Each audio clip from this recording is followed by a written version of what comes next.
Aujourd'hui, il y a encore un défaut de culture. On considère que ces doubles vérifications, ces checklists sont surtout un outil administratif.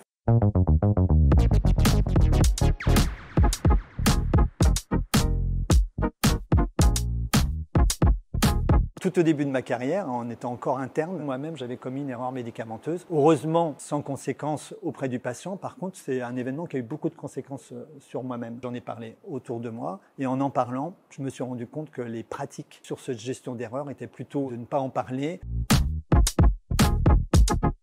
Déjà d'avoir conscience de la possibilité qu'on soit capable de faire des erreurs. Ce qui est important, c'est aussi la capacité à mesurer les conséquences de ces erreurs. Il y a aussi le risque sur soi-même, la notion de seconde victime, avec un impact majeur sous forme de traumatisme psychologique qui peut aller jusqu'à ne plus retourner au travail ou douter énormément sur ces pratiques. La culture s'est améliorée avec une première révolution culturelle qui était de dire on comprend qu'il y a des erreurs et il faut travailler dessus. On a commencé à former le personnel soignant, les médecins. On a aussi mis en place un certain nombre de structures comme les revues de pairs, les revues de morbimortalité. Cependant, aujourd'hui, il manque vraiment quelque chose de vraiment important. Un, c'est de continuer à communiquer sur ces retours d'expérience et partager nos erreurs. Et deuxièmement, il va falloir mesurer vraiment l'impact sur les patients et sur ces erreurs. C'est les oublis de matériel, les erreurs de patients, les erreurs de latéralité ou de type d'intervention, les brûlures de patients et les erreurs médicamenteuses graves. Les deux spécialités les plus touchées sont l'orthopédie et l'obstétrique. L'orthopédie sur les erreurs de latéralité principalement et en obstétrique sur les oublis de compresse au cours de césarienne mais aussi post-accouchement par voie basse.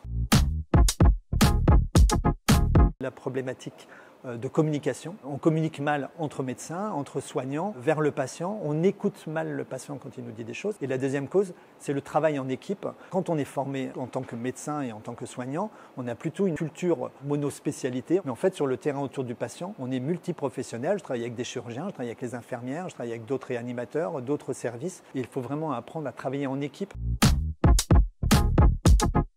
Évidemment, il va falloir aussi tenir compte de ce qui se passe aujourd'hui, c'est-à-dire une baisse de l'attractivité du métier de soignant, l'entrée aussi de plus en plus d'outils utilisant l'intelligence artificielle, mais qui peuvent être aussi des opportunités.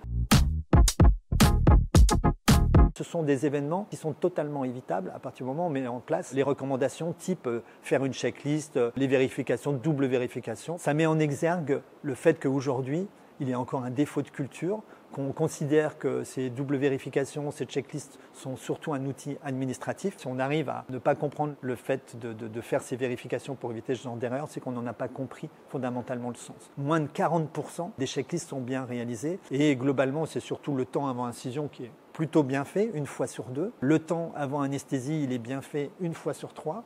Et le troisième temps, qui est celui qui pose le plus de problèmes au niveau des équipes sur la façon de le faire, c'est à peine une fois sur cinq.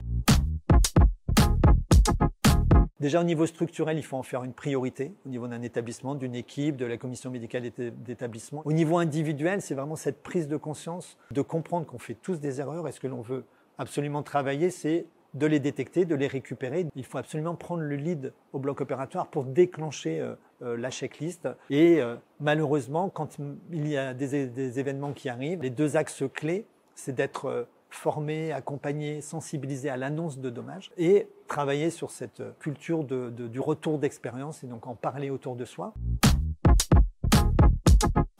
La première chose est déjà de communiquer et de faire savoir. Le deuxième sujet est de proposer un accompagnement. On réalise des évaluations pour faire un diagnostic et proposer des actions. Parfois, on accompagne des équipes, des établissements jusqu'à la gestion de crise. Des structures de santé nous sollicitent parce que ce type d'erreur est parti dans la presse et ils ne savent pas trop comment gérer. Et puis enfin, parfois, malheureusement, on a aussi des sollicitations sur la seconde victime. Le premier sujet, ce serait jamais seul et le deuxième sujet, toujours en parler.